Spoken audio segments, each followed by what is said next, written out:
একটা টিউশনি করবে? কোথায়? ভবানীপুরে। ছাত্র না ছাত্রী? ছাত্র ক্লাস 8। ছাত্র পড়াবো না।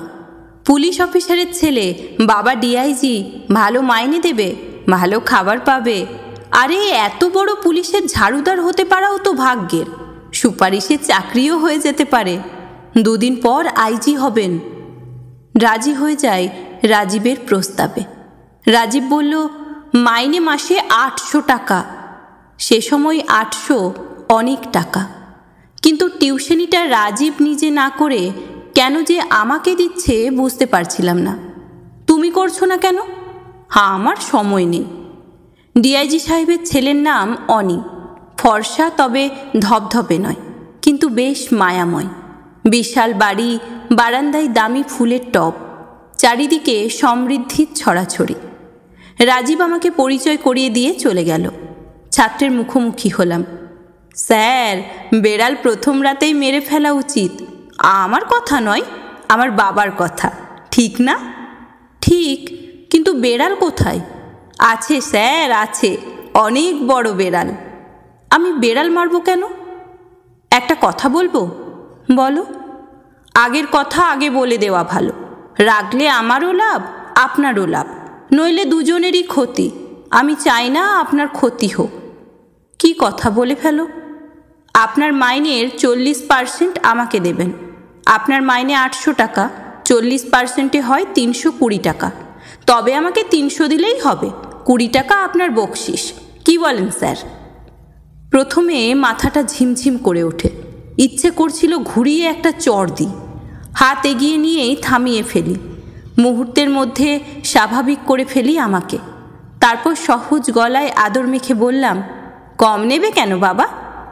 এমনি না, আমি পুরো 320 দেব। তাহলে স্যার খুচরো দিতে হবে। আমি 100 টাকার নিচে খুচরো রাখি না। তাই হবে।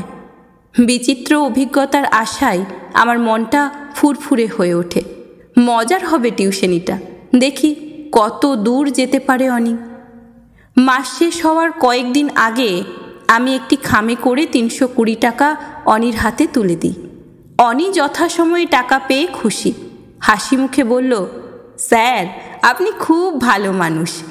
আমি বললাম, তুমি আমার কাছ থেকে শিখছো? আমি শিখছি তোমার কাছ থেকে। দুজনের মাইনে ঠিক সময়ে দিয়ে দেওয়া উচিত। তাহলে শ্রমের মর্যাদা মাসের প্রথম দিকে হাসার সুযোগ দেয়। অনি বলল, থ্যাংক ইউ স্যার। সব মানুষ যদি আপনার মতো হতো।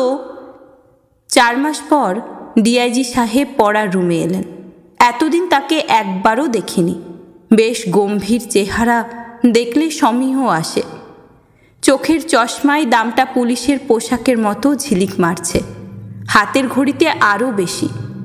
তিনি অনির একটি খাতা হাতে তুলে নিয়ে দেখতে দেখতে বললেন, মাস্টার, আপনার মাইনে 400 টাকা বাড়িয়ে দিলাম। কেন স্যার? আমরা পুলিশের লোক, গুণীর কদর করতে জানি। এ পর্যন্ত কোনো মাস্টার আমার ছেলের কাছে 2 মাসের বেশি টেকেনি। প্রত্যেকে আমার ছেলেকে বকা দিয়েছে, মেরেছে, অশ্রাব্য কথা বলেছে। ছেলে কেবল আপনারই প্রশংসা করেছে। আপনি নাকি ভালো পড়ান। তিনি একটা কলম ও একটা ডায়েরি আমার হাতে দিয়ে বলেন, এগুলো আপনার। Thank you sir. কলমটা ছিল সম্ভবত পার্কার। তখন তো আর মোবাইল ছিল না। ওই সময় পার্কার ছিল আমাদের কাছে স্মার্টফোনের মতো লোভনীয়। সাহেব চলে যেতে অনি বলল, স্যার, তুমি কি কলম আর ডায়েরি হতেও ভাগ চাইছো? অনি হেসে বলল, না স্যার, ওসবে আমার কোনো আগ্রহ নেই। টাকা হলে সব পাওয়া যায়। তবে আমার পাওনা এখন 480 টাকা। আমি 80 টাকা নেব না, 100 টাকা নেব। তার মানে 500 টাকা। ঠিক আছে, তুমি আমার টিচার। তোমাকে 20 টাকা বেশি দিতে না পারলে আমার জ্ঞান অর্জন হবে কিভাবে? অনির হাসিটা আরও বিস্তৃত হলো। কমিশন নিলেও পড়াপড়ি বেশ ভালোই হচ্ছে। আরও 3 মাস কেটে যায়। এর মধ্যে আমার মাইনে আরও 200 টাকা বেড়ে গেছে। অনিকে এখন টাকা দিতে কষ্ট হচ্ছে না। সেদিন বাইরে খুব বৃষ্টি হচ্ছিল। অনিকে অন্য দিনের চেয়ে বেশ আনমনা মনে হচ্ছে। বললাম, কি হয়েছে?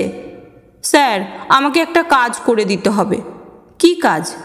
একটা চিঠি লিখে দিতে হবে। চিঠি তো লিখেই দিই, স্কুলের চিঠি নয়। কোন চিঠি? আমার প্রেমিকা, সরি স্যার, বান্ধবীকে দেওয়ার জন্য। কি লিখব? আপনার মতো করে আপনি লিখে দেবেন। আমি তাকে ভালোবাসি, তাকে না দেখলে বুকটা কেমন মোচড় খায়, কিছু ভালো লাগে না। সে খুব সুন্দর। চিঠি লিখে দিলাম গভীর ভাষায়, প্রেমের মমতায়। রাস্তায় এসে ইচ্ছে মতো হাসলাম।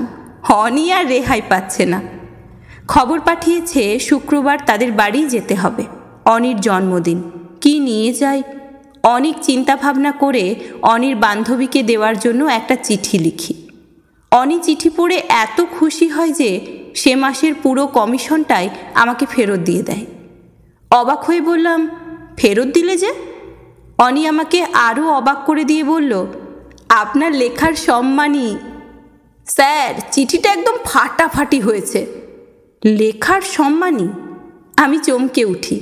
লেখার প্রথম আয়, এ তো মস্ত ব্যাপার। তাহলে কেন এতদিন লিখিনি?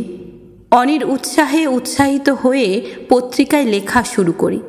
তারপর আস্তে আস্তে লেখা আমার নেশা হয়ে যায়। যতই গল্প করি, যতই প্রেমপত্র লিখে দিই না কেন, লেখাপড়ায় অনিকে এমন কৌশলে ব্যস্ত রাখি যে সে ধীরে ধীরে বইয়ে ঝুঁকে পড়ে। তার সব আনন্দ অন্যান্য জায়গা থেকে বইয়ের পাতায় এসে ভিড় করতে শুরু করে। আগে তার বাবাকে বলতো চকলেটের কথা, এখন বলে বইয়ের কথা। আগে ইলেকট্রনিক্স জিনিসে তার আলমারি ভর্তি ছিল, এখন সেখানে ঠাঁই পেয়েছে বই। পৃথিবীর বিখ্যাত লেখকদের নানা বই।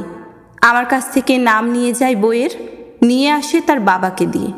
দেশে না পেলে বিদেশ থেকে কত দামি দামি বই। আমার কাছে মনে হতো সামর্থ্যবানদের ইচ্ছাই প্রাপ্তি। আরও 3 মাস পর আমার মাইনে হয় 1500 টাকা। অনেক সরকারি অফিসারও তখন এত মাইনে পেতেন না। এখন অনির পাওনা গিয়ে দাঁড়ায় 600 টাকায়। মাসের শেষ দিনে অনিকে 600 টাকা দিতে যায়। লজ্জায় চোখটা নিচু করে ফেলে সে।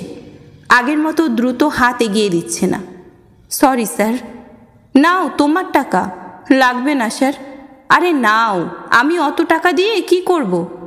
স্যার, 1 মাসে যত টাকা আপনাকে দিই, আমি একদিনে তার চেয়ে অনেক বেশি দামের চকলেট খাই। একটা চকলেটের দাম 100 টাকা। দিনে 20টা চকলেট আমি একাই খাই। বাবার হুকুমে সুইজারল্যান্ড থেকে আসে। তারপরেও আমি বললাম, নাও। লাগবে না স্যার। আগে লাগতো কেন? তাস খেলতাম, একে ওকে দিতাম। এখন তাস খেলা সময় নষ্ট মনে হয়, বই পড়ি। আমি সাফল্যের হাসি নিয়ে বের হয়ে আসি। অ্যানুয়াল পরীক্ষার পর অনির ওখানে যাওয়া বন্ধ হয়ে যায়। সাহেব বলেছেন 1 মাস পর থেকে আবার পড়ানো শুরু করতে। আমার মতো ভালো মাস্টারকে তিনি ছাড়বেন না, বদলি হলে সেখানে নিয়ে যাবেন। 15 দিন পর দেখি আমার মেশবাড়ির সামনে একটা বিরাট গাড়ি দাঁড়িয়ে। হন্তদন্ত হয়ে বের হয়ে আসি। অনি আর তার বাবা নামছেন। সাহেব বললেন, মাস্টার, আমার ছেলে 3rd হয়েছে। এর আগে কোনোদিন 50-এও ছিল না। 1 বছরের মধ্যে আপনি আমার ছেলেটাকে বদলে দিয়েছেন।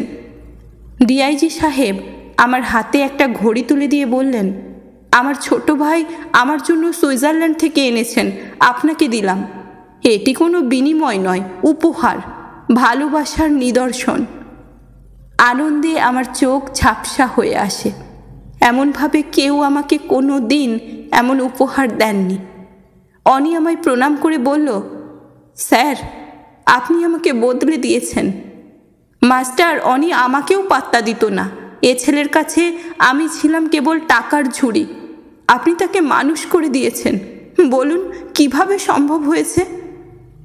বললাম, ভালোবাসা, শুধুই ভালোবাসা। আপনি আমার কাছ থেকে কি চান? ভালোবাসা, শুধুই ভালোবাসা।